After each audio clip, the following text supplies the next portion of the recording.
if I start off by telling you this, that you have not because you ask not? Yeah, that's right, that you have not because you ask not. Now, I don't know what it is that you want. Maybe perhaps as you're listening to me right now, that you've been wanting to get that promotion, or you've been wanting to start this new career, or you've been wanting to get out of debt, or you've been wanting to be healed of whatever it is that you're dealing with, some kind of ailment, some type of sickness, or you want your relationship to go to the next level, or you've been wanting and wishing to finally lose this weight once and once for all. And what if I said to you that perhaps you have not because you ask not? And so I know you might be saying to yourself that I don't know why I haven't asked, and I don't know.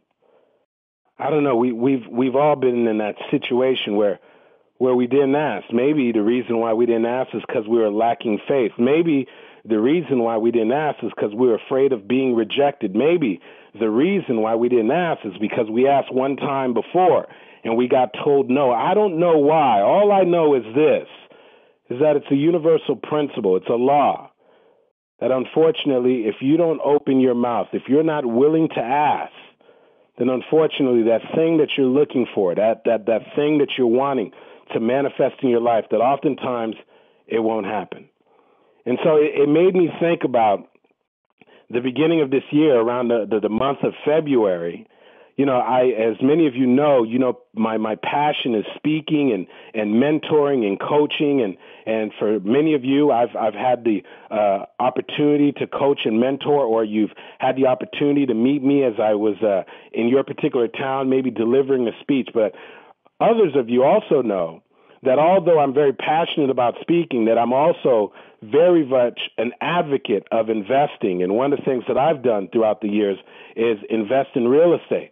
And so I am still an active real estate investor. And so there's a young lady who works as my assistant. Her name is Gisela, and she's responsible for keeping the possibilities and opportunities open for me when it comes to potential real estate investments. So she's constantly looking for good deals and making offers for me. And here's one thing that's certain. If I get a phone call from Gisela, then most likely that means that we're very close to something happening. So Gisela picks up the phone. She gives me a call. I say, hello. She says, hey, Andy. She said, listen, we made an offer. I made an offer on your behalf. There's a property that's in such and such city. We have pretty much got it approved, but, it still requires you to go out and inspect the property. And I said, oh, okay, that's great. I said, well, let me check my schedule, see when we can schedule for me to take a walkthrough for the property. And I gave her a date, and she organized it, and it came on that date. And so I got in my car, and I drove over to a place in Florida called Hollandale, a city in Florida called Hollandale. And when I got there, I met up with the realtor, and I pulled up at the house, and we went and we walked through the house. But unfortunately, a lot of the representations that the realtor made, that unfortunately it wasn't congruent. So when I got there, it was supposed to have 2 bathrooms. It only had 1 bathroom. The property was supposed to be in decent shape. Come to find out, it needed quite a bit of work. And there was also an issue with the property line with the neighbors next door. And so I had a conversation with the realtor, and I said, listen, unfortunately, this is not the way it was represented when we made the offer. And so unfortunately, I'm not going to be able to move forward with this offer. And so the realtor, understanding as I went through all the details, he understood. He said, okay, I understand. And so I said, okay, well, you have a good day. We'll be sure to send you a cancellation letter. He said, okay. And as I was driving away, something said, Andy, pick up the phone and call this guy back and just ask if maybe possibly he has any other properties that would be worth you taking a look at. And so here I am. I literally had just left him. I was probably drove 7 minutes worth of driving. I pick up the phone and I call him back up. I said, hey, listen, we just met up, but I remember you said that particular property, it's owned by an estate. Does the estate have any other properties? And so he said, well, you know what? As a matter of fact, there is another property, but I'm not sure if you'd be interested in it because this other property, the property you just looked at, is a regular single-family home, but this other property, this is a 24-unit complex, and there's a huge, huge price difference between what you were taking a look at and the price of this thing. And I said, listen, as long as the numbers make sense, as long as it's potentially a deal, I'd love to take a look at it. He said, well, coincidentally, it's only about 5 minutes away from the property you just looked at, and I can take you there right now. I said, okay, fine. I'll turn the car around. I turned around. I drove back. There's the realtor. I start following him. We get to this property. It's a multi-unit property, and they're asking just over $700,000 for it. And if you know anything about investing, as long as the numbers make sense, you'll always be able to come up with the money. Money is never an issue as long as the numbers make sense. And so I went home and I crunched the numbers and I gave him an offer on the property. And unfortunately, he emailed me back and said, hey, Mr. Henriquez, we did receive your offer, but unfortunately, we did receive an offer in excess of your offer, a much higher offer, and we're going to go with that offer. And so at first I was disappointed. And then about a month and a half later, I see my phone ring, and I had already registered the realtor's name and number in my phone.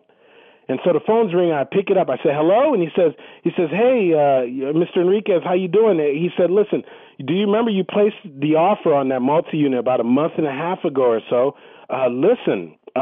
Unfortunately, the people who placed the order were not able to close on the property. Would you still be interested in the property? I said, listen, I've already crunched the numbers. I'd be interested in the property, but I have to have it at the price that I offered. He said, listen. He said, I think I can get the sellers to agree to your offer price. I just need to know that you're serious about getting this property. I said, absolutely. He hangs up the phone. The guy calls me back in about an hour or so and says, listen, they're going to accept the property. And so I knew in my heart that I wasn't interested in keeping this property for myself. And so I made a couple of phone calls, and through a friend of a friend, we found a buyer who really loves buying multi-unit properties and was interested in buying this property. And so here we are. I finally pick up this property for $640,000, and I'm able to sell it for a little over $670 some odd thousand. The total profit was just over, I don't know, maybe about $36,000. And there was two of my buddies involved in the deal, and every single one of us, when it was all said and done, walked away with about $11,000 from this particular deal. Now, watch this. I don't tell you that to impress you, but I tell you that to impress upon you this one thing, that the only thing that I did that allowed this deal to come to fruition was that I was willing to ask. And so here's what my question is to you. What are you missing out on just because of the mere fact that you didn't take the time to ask? That you didn't take the time to call that person up and say, hey, look, I know that we've been fighting. I know we've been going through some stuff, and I know that we haven't spoken to each other for some time, but I'm asking if you would please forgive me. I'm asking if we can restore this relationship. Or maybe right now you've been putting in your resume, you've been putting in the time and the effort. Unfortunately, you haven't been able to get a job, and you're getting frustrated, you're getting tired, and there's some people that you know that you can call, that you can just ask and say, hey, look, I don't know if you know this, but I've been in the market now, and I've been looking for a job for the past 6 months, 3 months, 1 year, year and a half, 2 years, and unfortunately, I haven't been able to do this. And I don't normally do this, but I'm just asking you, do you know anybody who has any type of employment? Do you know anybody that I can make a phone call to? Do you know anybody that you can forward my resume to? As you look at your business right now and you've been wanting to grow it, that maybe perhaps that there's this superstar that can come into your business, somebody that can take your business to the next level, but you've been too afraid to ask. You didn't pick up the phone. They've been around you. They've been on your mind, but they've been on your chicken list. You've been afraid to call them because you're concerned about them saying no. You're concerned about them judging you. And what I say is this: if you ask not, then you have not. Yeah. Unfortunately, a lot of people have not because they ask not. They have not received forgiveness because they ask not. They have not received the healing because they ask not. They have not received that opportunity that job position, that new business partner, because they asked not. They have not found a way to turn their situation around because they weren't willing to ask. And just last week, I was driving in my car and I was listening to a radio station. And every once in a while, as you're listening into one of these radio stations, and I listen to some talk stations and different personal development and spiritual stations. And there's a gentleman who said something, and it stuck with me for the whole week, and I thought about this. And here's what he said. I want you to write this down. He said that the absolute worst thing that could be written on your epitaph, unfortunately, when we pass away, there'll normally be something that is right there where you have been buried 6 feet under, something that has your name. It shows the date you were born, a dash, the date you passed away, your epitaph. And hypothetically, we always say the thing that is written on your epitaph, the thing that you would want people to remember you for. And what this gentleman said, he said that the worst thing that could be written on your epitaph as people stand and they look over your grave is to look at it and it says this, that you have not because you ask not.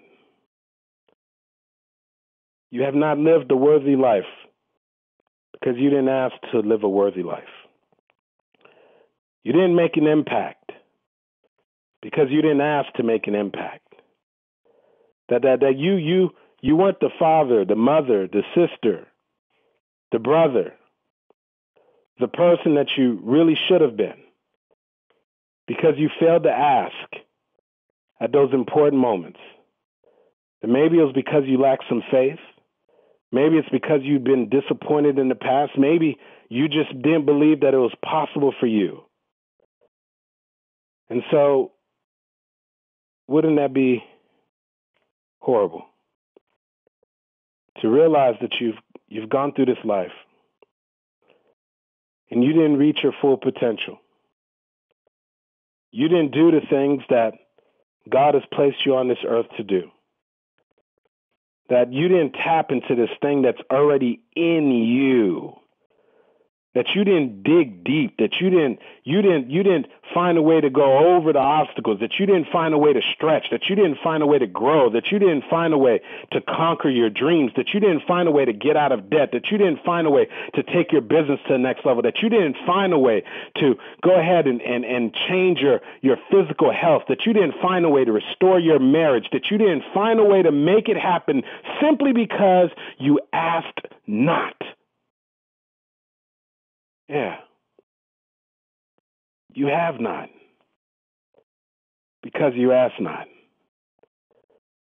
And so I was so excited. I spoke to a family friend just about 2-3 days ago, and I got so excited speaking to her that I had to have her literally tell me the story 2-3 times because it was just that hard for me to grasp. And so she is a older woman. She's at this point right now, she's probably about 68, 69 years old. And we're not going to say older. We'll say a little more experienced, a little more wisdom in age. And some years back in 2000, she bought a condo for cash. She bought it cash, free and clear.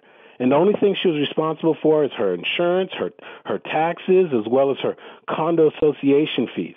And as many of you know, things got crazy in South Florida, all across the world. Things got crazy back in 2006, 2007. The real estate market was just going up and up and up. And I mean, people were making money in real estate, hands over fist. You would hear the stories, and I mean, people were going crazy. I mean, anything that they invested in, the properties were going up. People were speculating, and she got caught up in the excitement.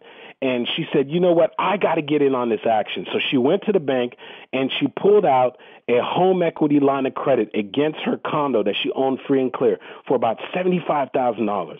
She took that $75,000, not knowing exactly how everything works. She went and bought 2 lots for over $30,000 each, and she invested in a couple other stuff. And here she is now. She's excited. She thinks she's going to make all this money. And then you guys know the rest of the story. The real estate market turned. those lots that she paid about $35,000, $37,000 for, unfortunately, those lots today are probably worth just about $4,000. And now here's this woman who has a little more experience, who's a little more age, who's at the point in her life where she's trying to dwindle down and not work as hard. And now she finds herself with this mortgage that she wasn't used to paying, that she's on this fixed income. On top of that, she's got property taxes, insurance, homeowner association fees. The homeowner association fee came out with a special assessment, and the next thing you know, she's behind. She's behind. And maybe some of you know what that feels like when unfortunately, there's more months at the end of the money. And now you find yourself trying to figure out how you're going to pay your bills, how you're going to keep the lights on. And then, unfortunately, life has a way of introducing you to some unforeseen circumstances, some things you didn't anticipate. Somebody gets sick, some things you didn't anticipate. The car breaks down, some things that you didn't anticipate that now all of a sudden that you've got to pay for some kind of expense that just caught you by the blind side. Someone, a family member now needs a loan and they borrow the money and they don't pay you back. Life just has a way of throwing things our way. And so here she is now. She's been behind and she continues to be behind now for a couple years. And then she comes to the realization that things have gotten literally so bad that there's a high probability that she's not going to be able to hold on to her condo. And now she's planning her exit strategy, and she's already behind, and so she's starting to save money, and she's trying to protect her savings and not keep pouring all her money into this condo that she's losing anyway. And she finally comes to the place where she says, you know what, forget it. I'm just going to call a realtor and I'm going to do a short sale on my condo. And for some of you who don't understand that terminology, a short sale is something that's very common right now because there's so many people who own properties and they're upside down in the property. In a short sale, all they're doing is they're contacting their bank and they're basically trying to get the bank to approve them selling the property for less than what they actually owe the bank. And hopefully the bank will go ahead and forbid them of whatever the difference is. And so she's dealing with this realtor, and the realtor is helping her to negotiate this short sale. Over the past 2 years, she's been struggling. She's called the bank several times. She tried to do a loan modification. She got a loan modification, which sort of kind of helped, but didn't really. And so she's just frustrated. I mean, she doesn't have the same energy that she had when she was young, and she's coming to the realization that she's about to lose this condo that she's lived in, and there's nothing she can do about it. And then she has a thought. And she says to the realtor, she says, listen, do you think that there's any way between the little bit of money that I have in my savings and because I've been getting behind and I've been saving money anyway, I've saved up some money. Do you think that there's any way I could call the bank up and convince them to take maybe a payoff for what I owe with the loan, that maybe they'll just be nice and they'll let me give them some money and they'll just go ahead and erase the rest of the loan? And the realtor laughed. She's like, are you kidding me? Are you serious?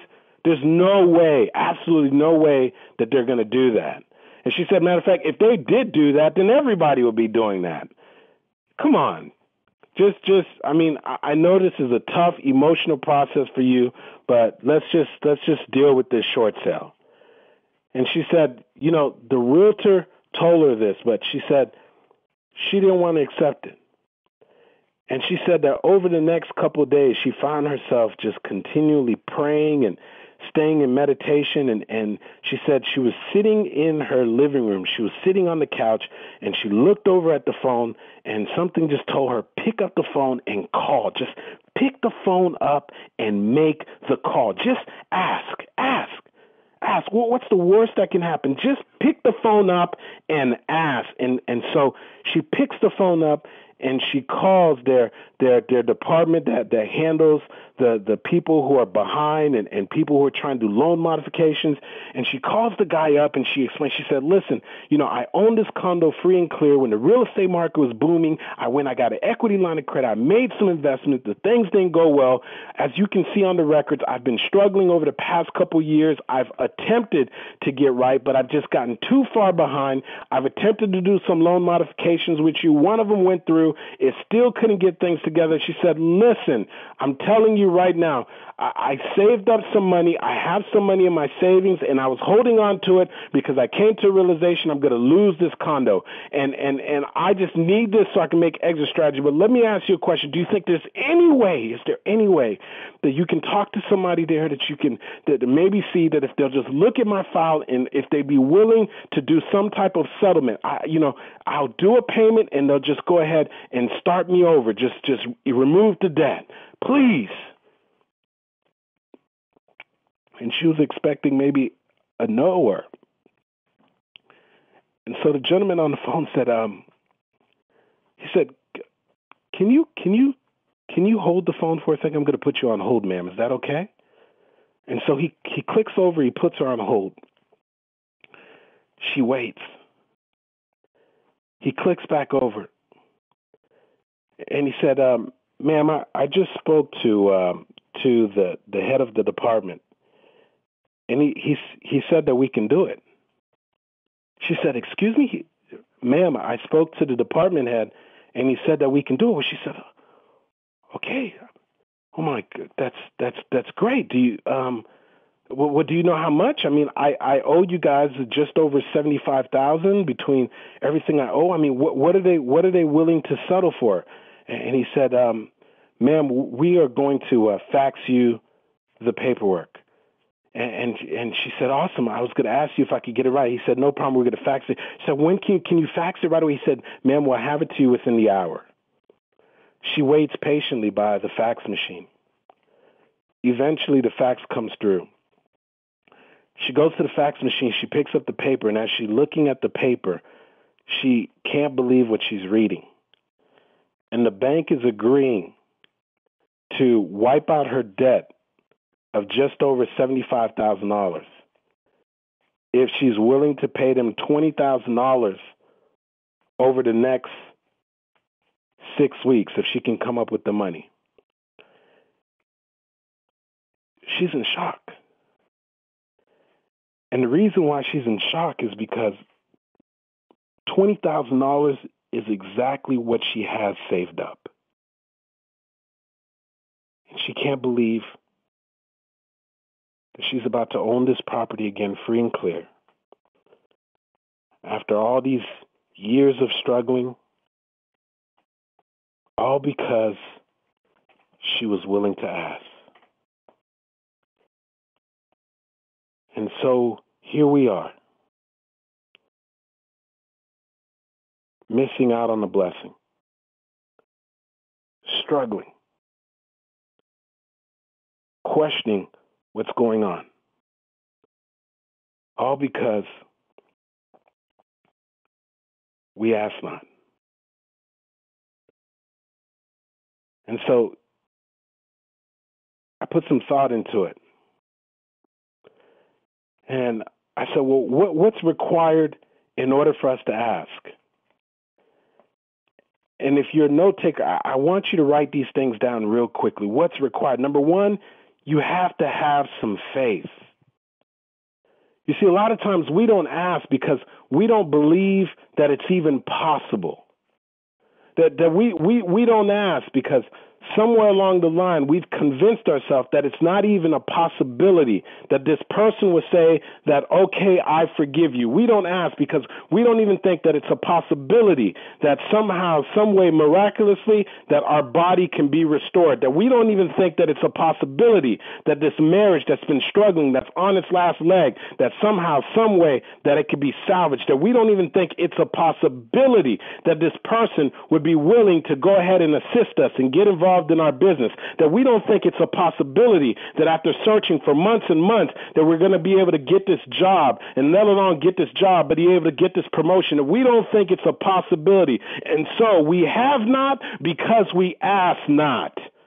And so what do we have to do? We have to have some faith. Faith is the substance of things hoped for, the things of not seen. And realize this, that Martin Luther King said this, that faith is taking the first step, even when you can't see the entire staircase. Yeah. And so the first step is you got to have faith. Even even when you look at the circumstances and you can't see and you can't understand why. It takes faith to ask. And so the second thing, I want you to write down these two questions.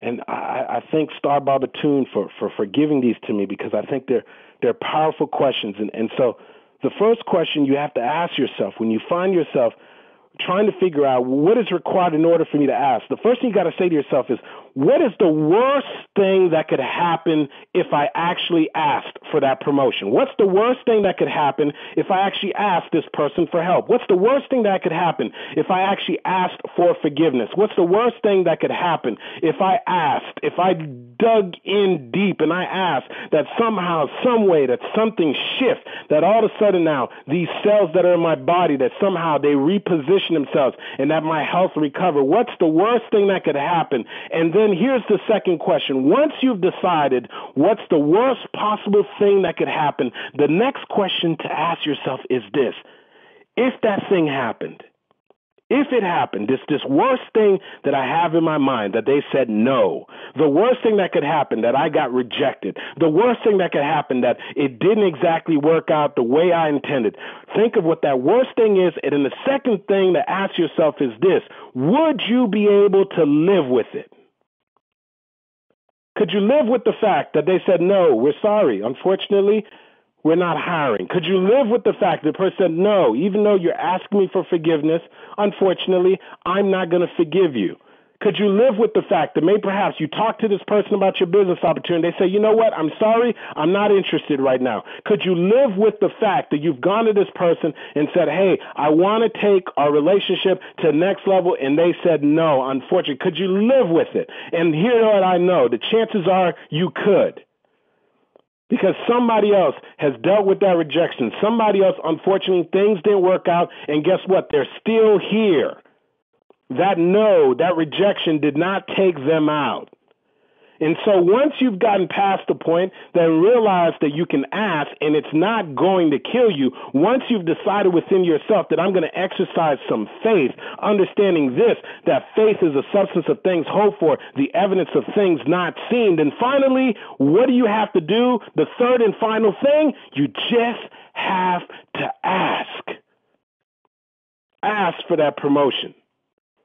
Ask that your health is going to turn around. You've got to ask that hopefully that now that even though you've been in this market and you've been trying to find this job, that all of a sudden now there's going to be an opportunity. The right person is going to cross your path. Your resume is going to fall on the right desk. You're going to speak to the right person. They're going to point you in the right direction. And next thing you know, you've been unemployed for a year and a half. And next thing you know, next week you'll be taking your stuff and you'll be showing up at your new job. If you're just willing to ask that maybe possibly this thing that you've been dealing with, that you've been wanting to turn around, that you've been trying to get out of debt, that you've been trying to lose this weight once and once for all, if maybe you had the faith enough to ask that all of a sudden now this thing would happen, the right things would come together, you'd find a boot camp, a right partner, something all of a sudden would motivate you, you'd be a shift. Something happens when you ask. You open yourself to the possibilities. Something happens once you ask. All of a sudden now life is just positioned a different way. All of a sudden you go from being closed to being open. All of a sudden now you find things start happening in your life. And so what I say is this: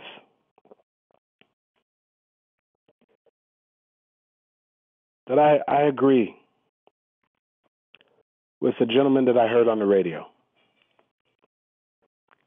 that one of the worst things that could ever be written on your epitaph is this: you have not, because you ask not. This has been Andy Henriquez reminding you to always show up for your life. Because if you don't, ladies and gentlemen, no one else will.